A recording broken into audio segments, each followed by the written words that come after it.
সব শাক কেটে ফেললাম বাইরে বসে বসে। বন্ধুরা দেখেন কত কচু শাক হয়ে গেছে আমার মাশাআল্লাহ এখানে। এই যে কচু শাকও হয়ে গেছে, কচু শাক হয়ে গেছে, এই জন্য কতগুলো পেয়ে নিলাম দেখেন। এখন এগুলোকে কেটে নিছি কতগুলো গাছের থেকে।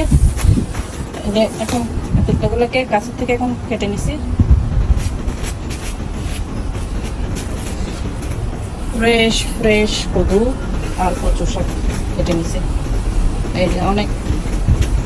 এখন এগুলোকে বাইরে বসে বসে কাটাকাটি করবো। ওখানেও কতগুলো কুমড়ো শাক দেখছেন, অনেক কুমড়ো শাক, শিম গাছ, খই গাছ সব উপরে উঠে গেছে।